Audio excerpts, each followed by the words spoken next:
This is actually my second time trying to publish a YouTube video with the speech. Last time I did it, it cut out the last 40 seconds, so here we go. Anyway, my name's Corey D'Souza, and I sit here on YouTube to encourage every one of you to, at some point in your life, travel the world. I actually implore you to travel and see the beauty that not only the world has to offer, but the beauty that the people and the different cultures.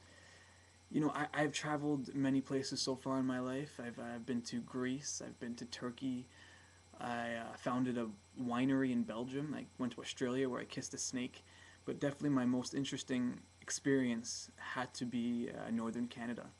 And no, I don't mean Sudbury. It was about 2 summers ago, and I was feeling really bored and sick of the redundant lifestyle that is city life. So, like I said, I traveled north through Manitoba into the barren lands of Nunavut. I was hoping to gain some kind of insight and perspective into life there, how nature worked, and how the people coexisted with nature. And I was finding myself running short on both food and water, and at one point I was pretty much wasting away. It was at this point where I met the Kinajiwa tribe. Very kind, respectful people. They took me in, they clothed me, they fed me.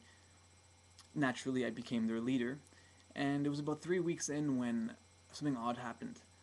A group of hunters went into the forest, and they didn't return. Now, at first, I didn't think much of it. Things like that happen every now and then.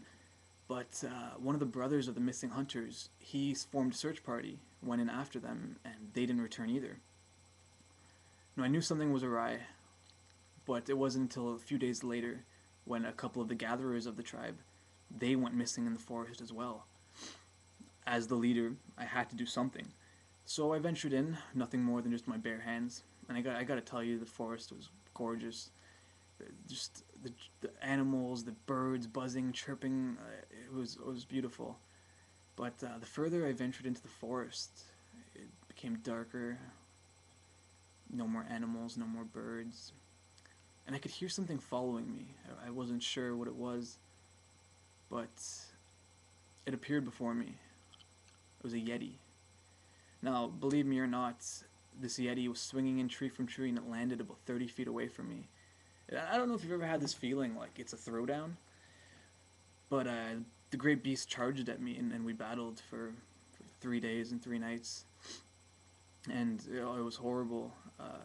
This beast was about 8 feet tall, maybe 400 pounds, but we battled, and I thought I was done for. There's one point right at the end where he threw me to the ground and jumped on top of me, and he went for a killing blow.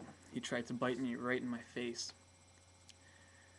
Luckily, somehow I gained my senses and I dodged last second and I stuck my hand out, and the yeti actually tried to bite my hand, and it just was biting. I just felt it trying to rip my arm off, and I didn't know really what I was doing. I was going purely on instinct, but I started pushing my arm inside his mouth slowly, slowly, and didn't really know what I was doing, but I found myself choking the yeti.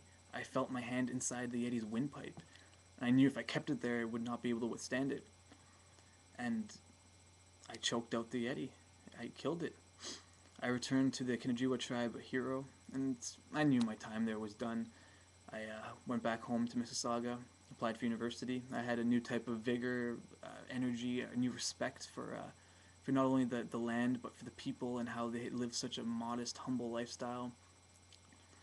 And yeah, that's my story. And I sit here once again urging every one of you to consider seeing the world, and not just the vacation spots, but going out and seeing nature and the people who live with and around it, and how everything just coexists.